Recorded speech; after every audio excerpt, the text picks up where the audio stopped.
Hello, everyone. Welcome back. Another episode of Red, Wine, and Chaos. Just going with the old standard intro there. Yeah. We're back in the bedroom studio. We are? Out of the bar. That's a bummer. That is a bummer. Because while there's still booze here. Right. No, there's never a shortage of booze. I walked in. Never.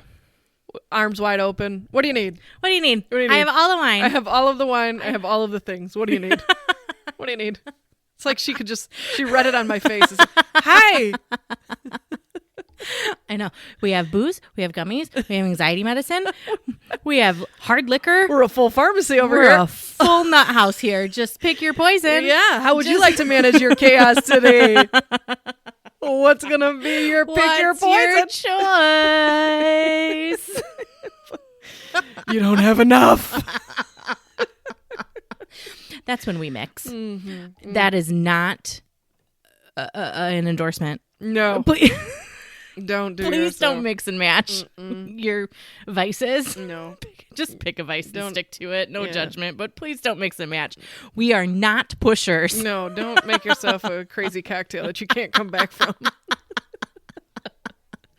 Oh, boy. So it's been, I'll tell you what, as the holidays get closer and closer, I get more and more chaotic. So, I'm ready for that not to be the vibe. yeah. For real. Yeah. Like, I hate to say it. Yeah. I don't want to sound negative and I don't want to sound pessimist, but in reality, like this time of year, it's stressful. It's stressful. And for a number of reasons. And so I'm ready for the holidays to be. I want to be able to take a day off for me. Oh. And not have the intention of like wrapping gifts or Christmas shopping or cleaning the house or Or I just want to take a day off and then not be behind on anywhere. work. Yeah. You know, like, Yeah. because You're busy right now. to take this time off of work, it's like you're doing yourself a disservice. Yeah. I'm just ready. I'm ready for it to be right around like March. Yeah, because I have a couple of fun things happening after March. So I have the basketball game. Oh, I have Cat and Nat with you in May. Yeah. I'm just ready for it to Your you know, fun come season? around. Yeah. My fun season. Where it's just a little bit more relaxed. Yeah. This is a very stressful time of year for not just us. It is for a lot of people. Yeah. But, you know, my job is just heightened this time. A lot of people's is. And it's just. But, you know, joyous. I love the holidays. They're so great. So if you haven't picked up, the month of December, we go through a lot of wine over here in the Rock household. We got a good one today, too. And so we're managing our chaos with wine. And? It's new to And? you. This is a new one for us, though, too. Donna Nanetta Norello Mascalis, I believe is how that says. There's a little story on here. Donna Nanetta spent happy childhood days helping in the family's vineyard in eastern Sicily. So this is an Italian wine, folks. The side of the island where Norello Mascalis is a specialty. All Norello Mascalis are probably Italian, but I wouldn't know that because I don't know a lot. Especially when it comes to wine. The family moved west for her father's work when she was a teenager. Sad, Nanetta took with her a cutting of the vine to remind her of those early days. Many years later, she had planted a whole vineyard with it. Holy shit. That's all it takes? Oh, well. We just go get a vine and we have a whole vineyard? We can do it right here in the backyard. I know. You have all the space. Didn't your brother make wine once? He can help us. Yes. Every year he attempts it. I don't know what this vintage looks like. It started.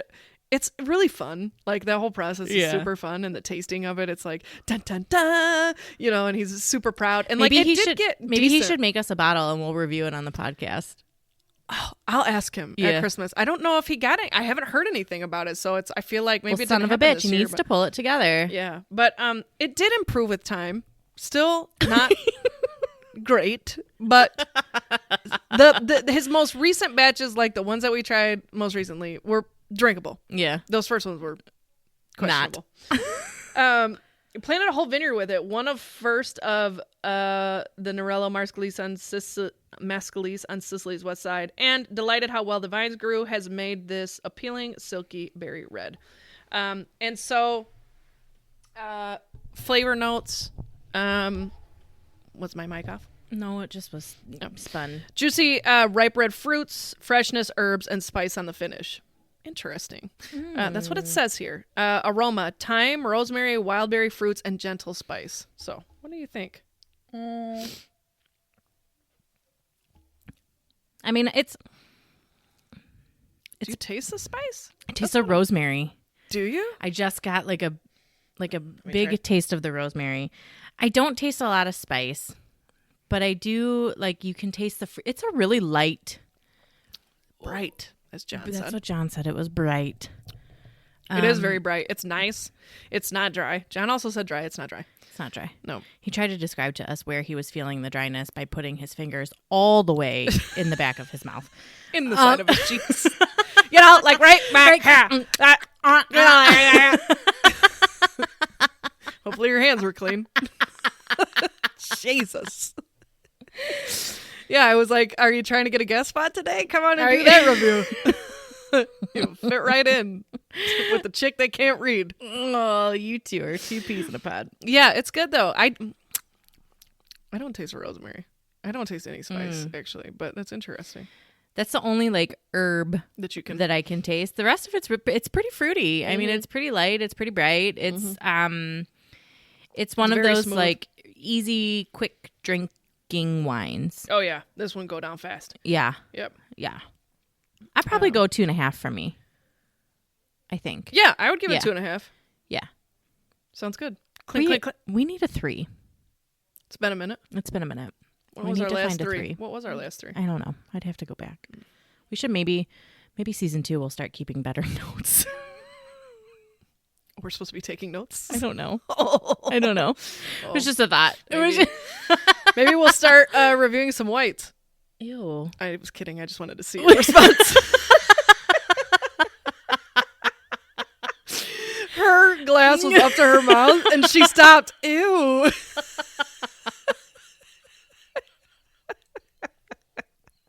Speaking of whites, so I'm going around TikTok right now is like, what's your most popular video, like from 2021? And I keep wanting to share our most popular one, which is the first one we ever did. We only have 6. Full just legacy collection of TikToks. Just, I mean, we big just 6. are. Big It's 6. our moneymaker. We have like 10 followers. But I keep wanting to like reshare that one just for shits and giggles because it's the one where it's like, what's one thing you're supposed to like, but you can't stand? And we hold up the bottle of the white wine. And I keep wanting, just for shits and gigs. Yeah, reshare it. Can you share it to Facebook? I have no you fucking can. know. Does it work like that? I don't know. I think we can. I don't know. We'll have to look. I'm pretty sure you can. Right? Is there like a class, like old people social media class? Well, remember when we started TikTok and I was like, oh, I'm going to get us all these followers because I started like, it was that The thing. like for likes Yeah, or whatever you were doing. And like I did get us a lot of followers, but didn't get us any likes. Well, and then after that we stopped fucking with TikTok because it was stressful. It's hard. It's so stressful. It's hard. I watched this one video the other day where this guy was like, you mean to tell me that these young things are editing the video in TikTok? They're not doing it in a completely different video editing app. And I was like, what the fuck? Man, that's how I My mind was blown. Some of the ones that I did, that shit sucks. For real, it took me hours, like 1 to 2 hours for each one. And I'm like, this is ridiculous. Does this take everybody else this long? And they be doing all kinds of shit. Like impressive shit. I can't. Like, where do you come up with that? I don't know. It's not for me. No. I need the easy ones, like I do throwing like the pens in watching the them. cups. I need the easy ones. I do Can like you come watching out with them. old people easy trends? Because those I could probably jump on. There are some old people who are making good TikToks. What the fuck? Stop. Just trying to be Overachiever. trying to show off. What the hell? What the hell? Anyway. Yeah. That was a tangent. So, Oliver this week, we were on our way to school, and he, Look, this lady's on TikTok making chicken. oh Lord have mercy. Maybe she can teach me a thing or two. So we were on our way to school this week, and don't come for me. I know he's only 8, but I let him ride in the front seat on the way to school with me. Why would I come for you? Not you. No. The people of the podcast No, I know world. the people of the podcast world, but I'm asking, why would they come for you? Is that too early? I don't fucking know.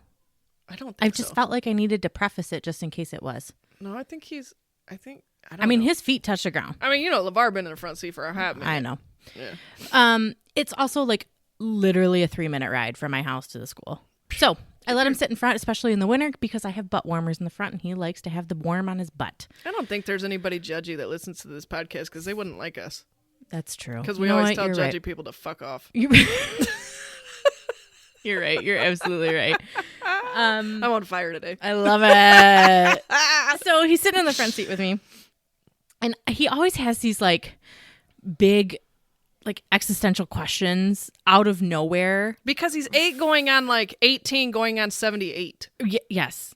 He's like a sassy, like teenager mixed with an old soul, and he's highly intelligent. Yeah. So I'm not surprised that he went there with you. So he says, "Hey, Ma," and nothing was happening. Yeah. We weren't in the middle of a conversation. Yeah. Were you listening to music? Yeah, but it was not mentioned in the song. Okay. We just were listening to like a random.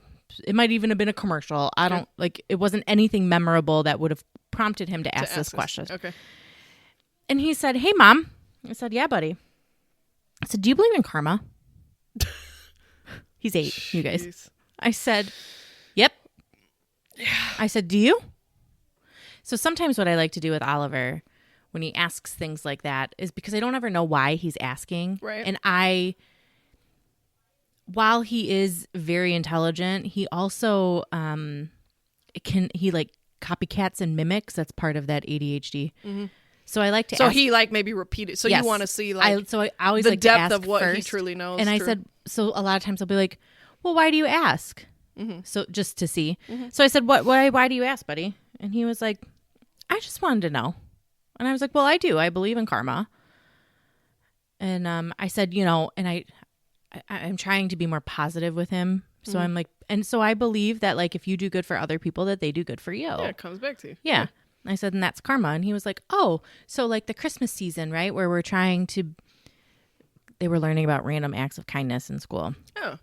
And he's like, "Oh, so the random acts of kindness, like that's good karma." I said, "Yep, it sure is." He was like, "Okay." And then that was it.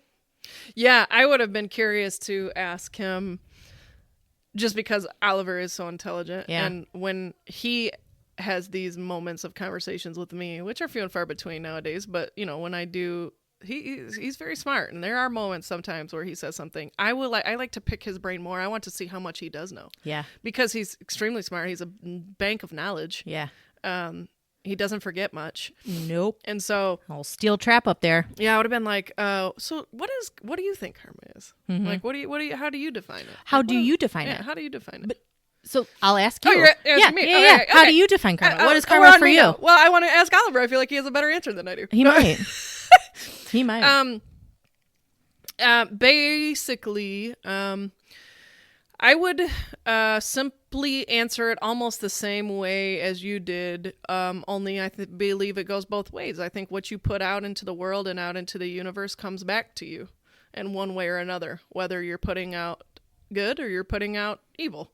I think that it will come back around to you. And I think karma, the idea of karma for me is almost tied to like spirituality in a way, not necessarily religion, but just spirituality and the universe and how it all kind of aligns, and it's like I think you said something to me the other day and I was like, look at the stars align or the universe aligned or whatever it is. And it just sometimes when things are going all the way right, you feel like it's just everything just lined up for you.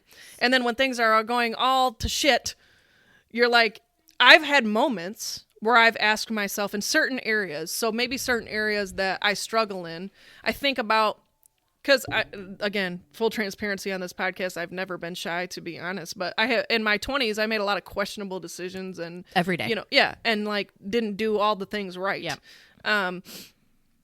Which I think lends to some of the struggles I found myself in, even in my 30s, into my 30s. And so, this is like a really great learning stage for me at this age. I'm really, truly finding out about myself. I'm learning more about myself every day, the good, the bad, the ugly, all of the things. And I'm working on those things that I'm not great at. And I'm, really highlighting the things that are strengths for me and trying to implement them in my relationships and so on and so forth. So it's interesting to me that's how you're kind of like portraying that, because I think karma is very individualized. Mm-hmm. Okay. It's not, I don't think karma is something that it doesn't look the same for everyone. No. So no. While I can sit here and be like, karma's a bitch, she's going to come back and get you, I may not see it because it's individual to that person, which doesn't necessarily mean that I see it, but that karma, she will come for you. Sure. I agree with that as well. That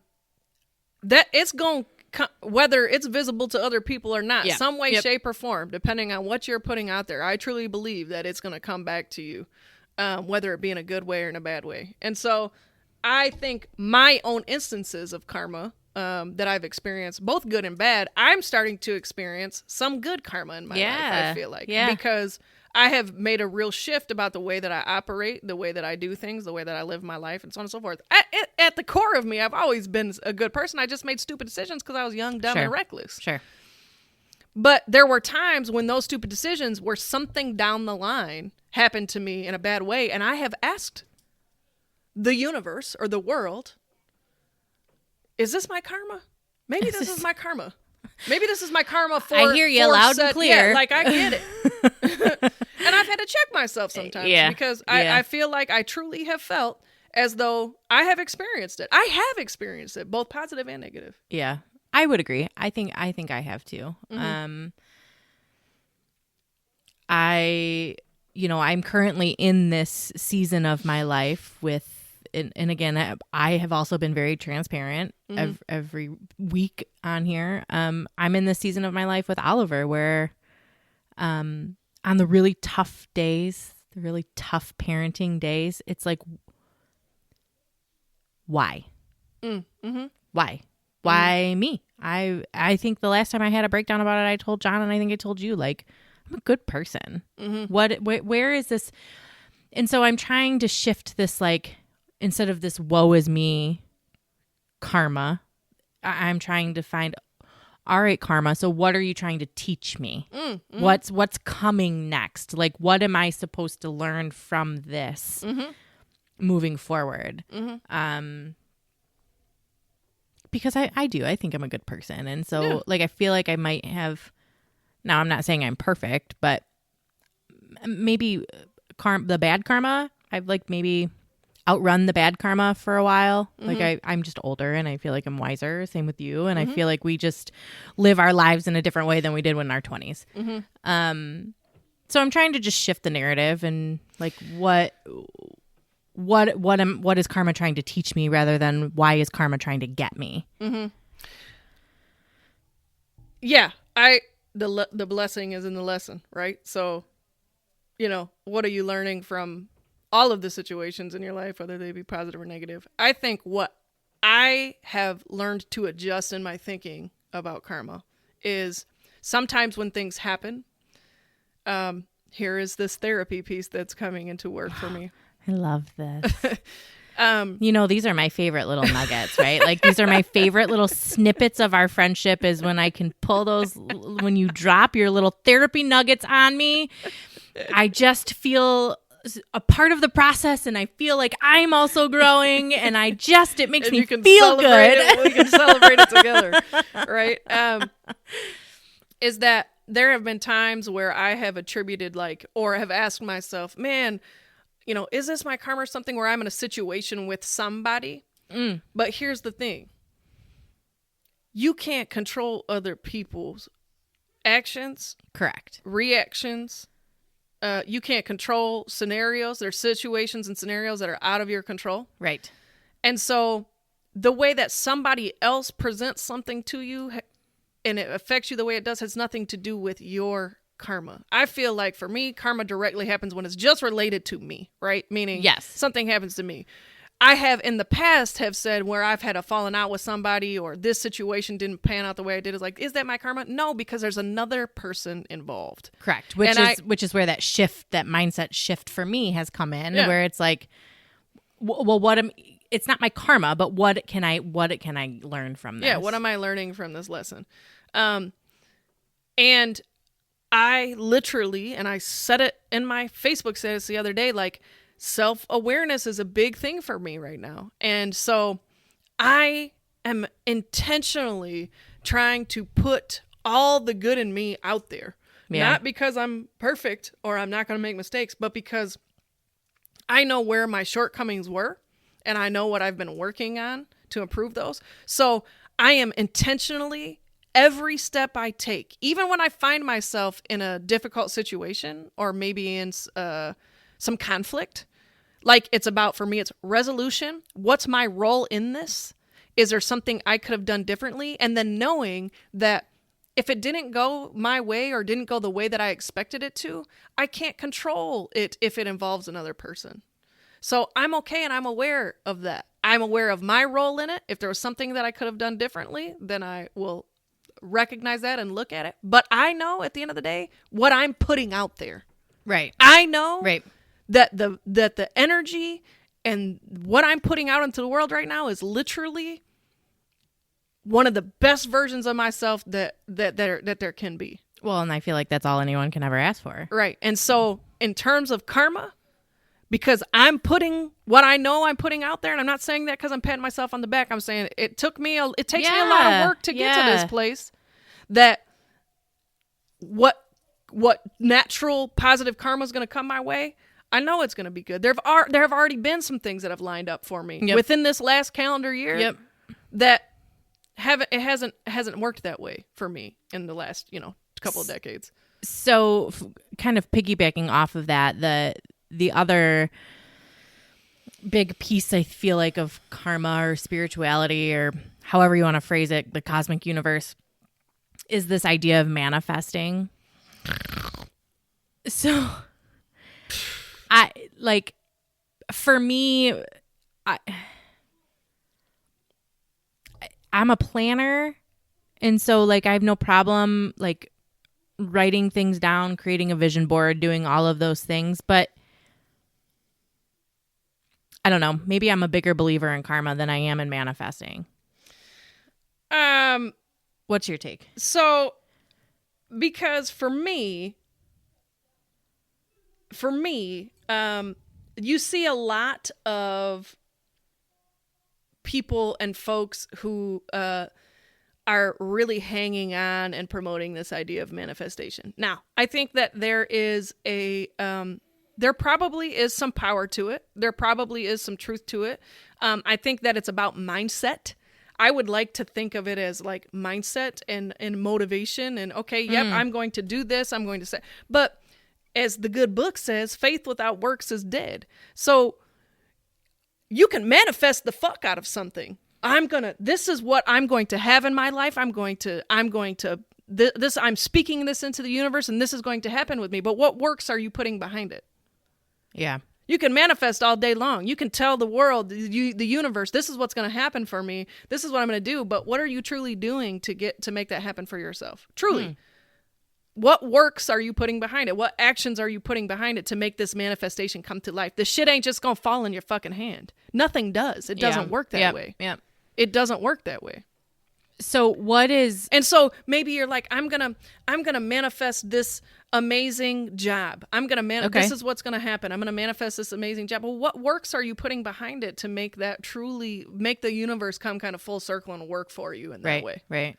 I mean, it'd be really cool to be... Are you sharpening your skills? Yeah. Are you working on your resume? Are you seeking out, what are you doing? Continuing education, whatever that looks like. Are you applying aggressively? Are you applying yourself in the current position that you're in to get the most out of it?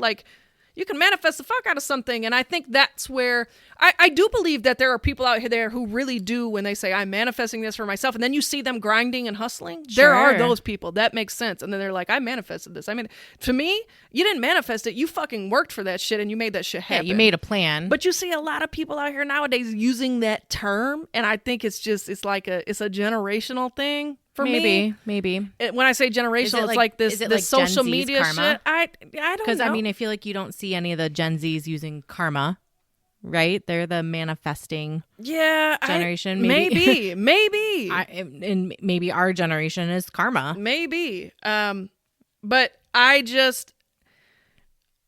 think that I just see it so often. I see it a lot on social media. I see a lot of people using that term.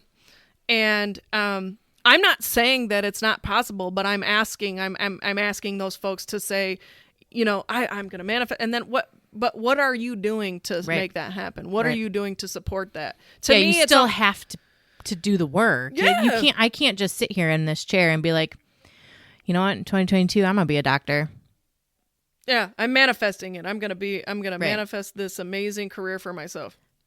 I think, what works are you I think putting manifesting is, putting that pen to paper and putting those dreams and goals and hopes out there is a wonderful thing, but it doesn't happen by itself. For me, that's kind of like from my chair. There's still things that you have to do. It's not enough to just pen to paper or like vocally.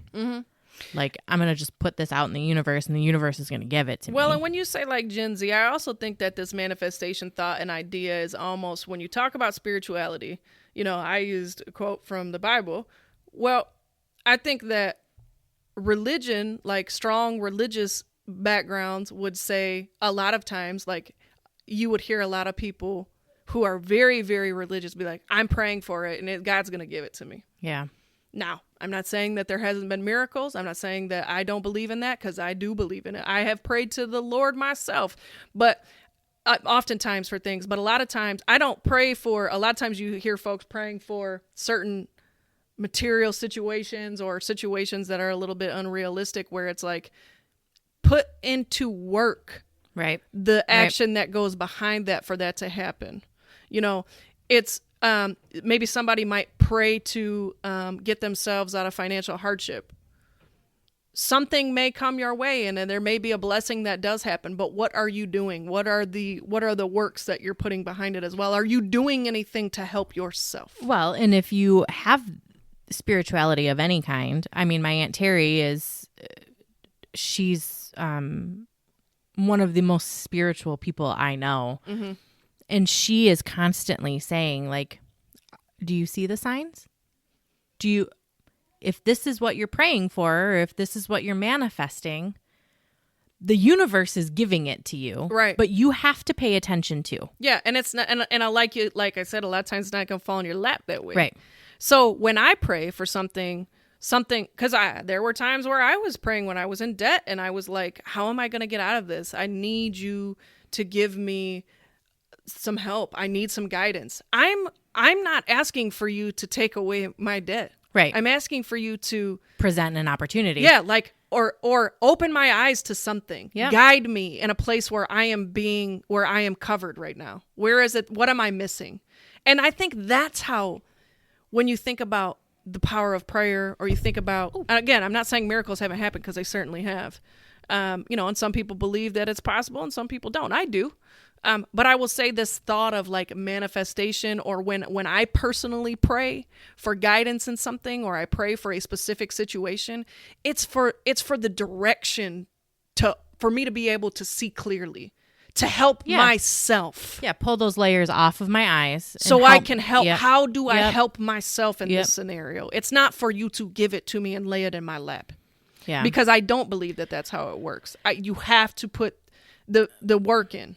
Right, you have to put the works in place. Yeah. And so I think that when you think about the generational difference, like you said, I think, strong Christianity or prayer over here, is the difference between a different generation versus a younger generation. And this new idea of manifestation, I think it's almost like extreme prayer. That's kind of how I think about it. And I agree, because I think that good, bad, or ugly. It's not for us to decide. But what I've noticed is that strong Christian faith is shifting to a very, it is. It's very free, enlightening, freeing, open, progressive. Yes. It's shifting. And so it's not prayer, it's manifesting. Yeah. It's not it's putting good out into the universe. It's not necessarily Jesus and God, it's the universe. It's a people's belief systems are shifting. It's embracing this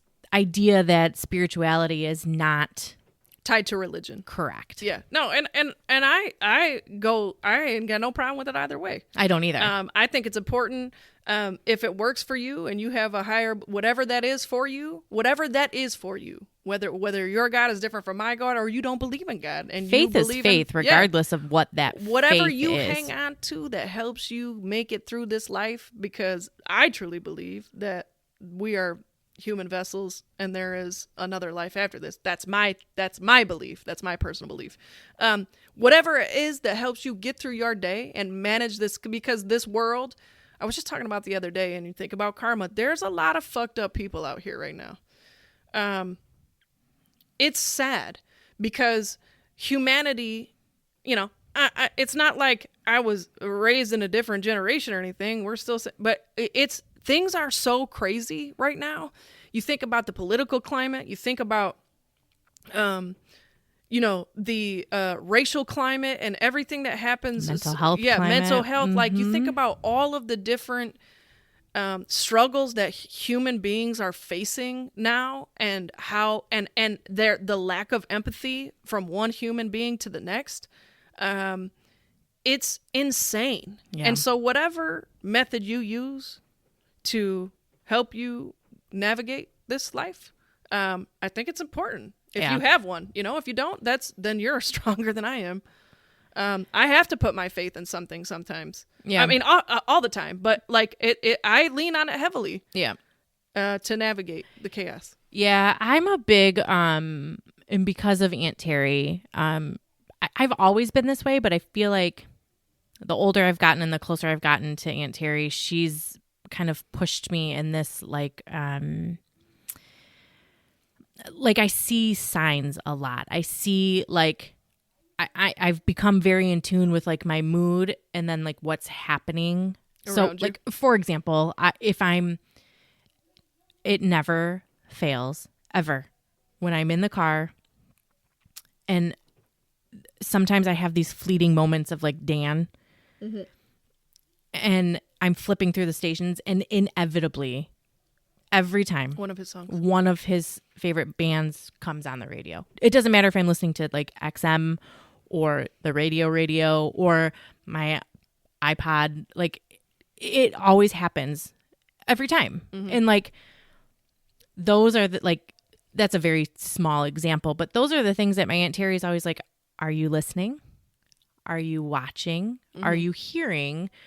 Are you seeing all of these things, because they're there for you and whatever, and they're there for you in the manner in which you can receive them, regardless of how you receive your spirituality is different than how I receive it. And so I just feel like the older I've gotten, I've just become more in tune with that and more aware of what the universe is trying to tell me. I swear, for me, I'm more in tune and more connected with my God than I have ever been, because I have moments when I go to church, and I don't go to church every Sunday, but when I get the chance to go, I am emotional.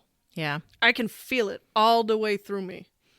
And I've been really lucky. The last 2 churches that I've been to, I've had amazing like bishops or preachers who are, one, they break, and this is my type of church. Like, it's real life. Yeah. Giving it to you. It's real. relatable. It's relatable. Yes, we're quoting scripture, but at the same time, how does that relate? What does that look like? What does that sound like in real life?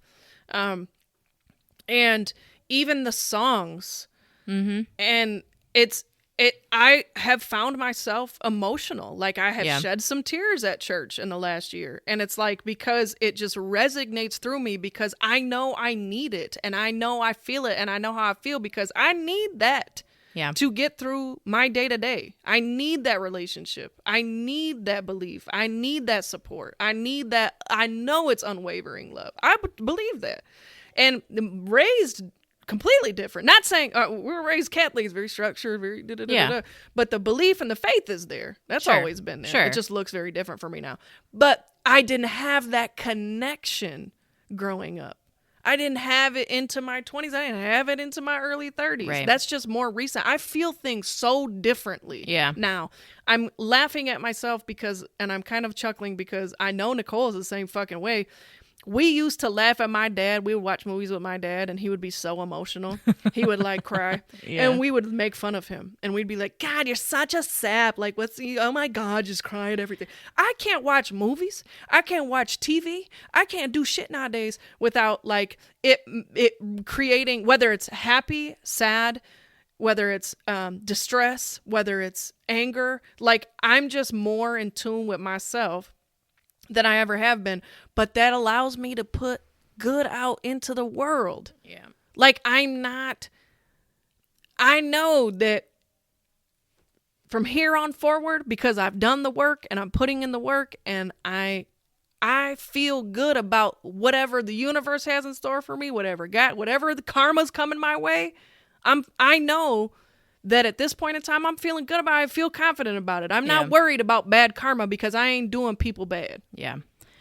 And I think the other important piece of this, I know we haven't been all over the place, but it feels like we've been all over the place in this episode. But I think kind of have little weird ties to each other. Well, I was going to say, I think that's important to understand that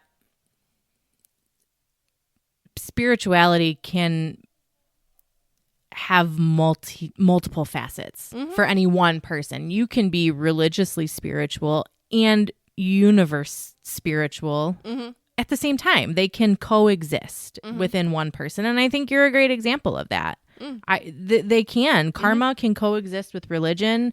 Manifesting can coexist with prayer. Like everything can coexist, and that's okay. Like I don't let anybody ever tell you that you can't believe in 1,000 different things. You can do whatever the fuck you want to do if that's what you believe and that's what gets you through your day.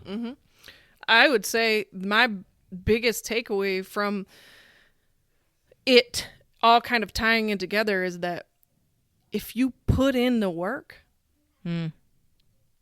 to be better, to do better in something, to improve in this facet of your life, to be a better partner, to be a better friend, to be a better listener, to be a better employee, To be better for yourself. to be better for yourself, to be a better parent, to be a better human, and to be more empathetic to your fellow human. If you are willing to own and be self-aware, you can change all of that, and then therefore it's going to exude positivity. Things are going to start to line up for you. Yep. I don't have it all figured out. I'm not saying that whatsoever, but I promise you these last few years of my life have went a lot differently than the last 15 or whatever. Yeah. Because I changed the way that I operate. Yeah. And Because you knew that something needed to change. So there's your manifestation, right? But then you put in the work to do it. So there's where that follow through comes in. But right? I also leaned on my faith, and I leaned on my relationship with God, and I've strengthened my relationship with Him so that in times when I'm feeling weak and I'm not sure, that's who I go to. That's how I talk. That's who I talk to every day. Even when I'm not. The one thing that I was thinking about the other day, because I got the message from Bishop the last time I went to church, he was like, when's the last time you just said thank you? Thank you. Instead of going to him every time you need something. Right. So don't think that every day when I get up and I'm brushing my teeth, I'm having my morning conversation. I had never done that. Yeah. I had only went to him when I need you. I need this. Or what is happening? No. It's much deeper than that for me. Again, this is not me telling anybody else how to do it. Well, and you think about This like is what works. This is any what's working for me. kind of spirituality, whether it's a relationship with God or it's a relationship with the cosmos or a relationship with yourself, whatever that looks like it's like a friendship, right? You treat that like I don't just go to you when I need shit. Mm-hmm. That's not what our friendship is. Mm-hmm. I tell you I love you every time I see you, but I don't need anything. You're just nurturing that relationship. That's how you need to treat things. Mm-hmm. Again, there's that karma piece, right? Like you're doing right by you and you're doing right by other people, and shit's just easier. Yeah, it really is. And then I just think realizing how difficult it's been in the last, COVID has been a real awakening for me personally too, as well. God, to be able to see for a lot of people. Unfortunately, it's driven some people in the wrong direction, which is sad because it's made me more empathetic as a human to complete strangers. 1,000%. I care about fellow man, right? What's my duty? Because you look at the numbers and the statistics and how many people have truly died from this, and it's disheartening. Mm-hmm. I think about healthcare workers in a different way that I never have before. I've always respected healthcare workers, but I can't even imagine, we have people that we're close to that work in the industry. I can't even imagine some of the things that they go through on a daily basis and that they've seen and that they've experienced. I've seen it, and it's divided people in a way that I don't think I think we've experienced things in our lifetime that maybe at least I never thought that we would. And it's just really shifted everyday life for me. I have become more emotional, but more in tune with it in a positive way. It's not. I don't view it as negative. No. I am proud of who I am and the way that I love. I love hard and I care hard for people.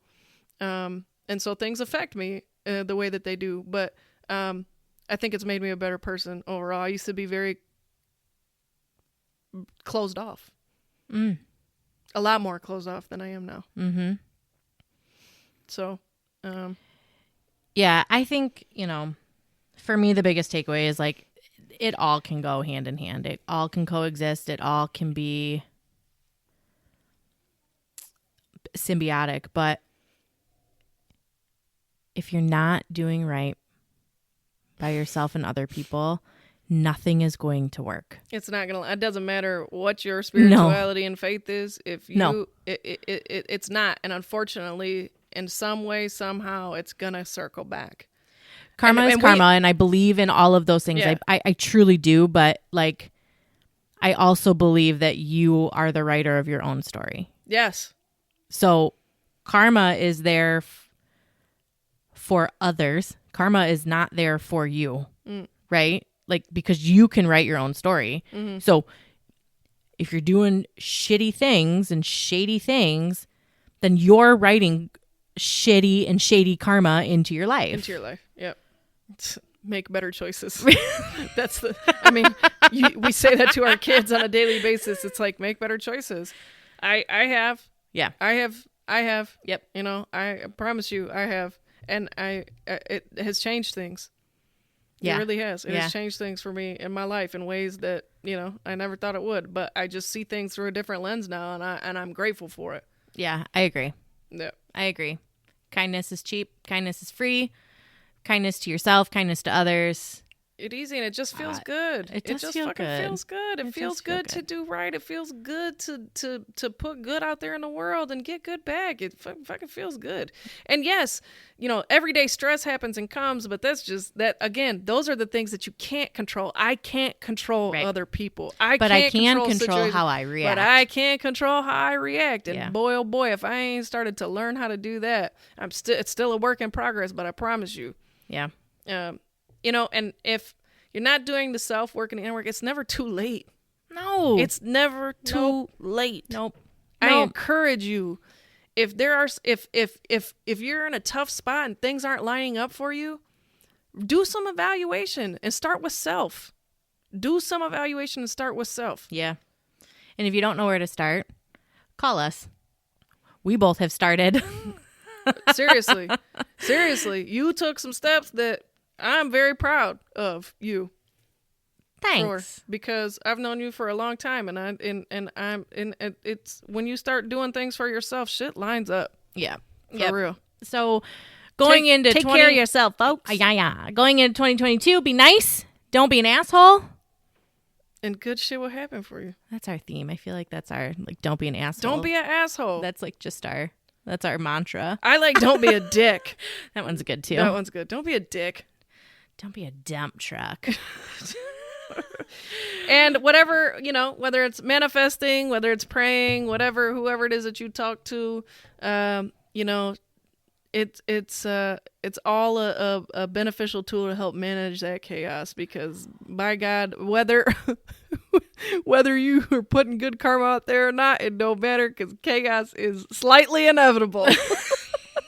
But that's why there's wine And gummies and therapy and meds and all kinds of stuff. Just a bag of treats. Come join me at the Nut House. We have them. Don't be a dick. You guys, Merry Christmas. We love you. Christmas is in like 2 days. Go be nice to someone. Cheers. Bye.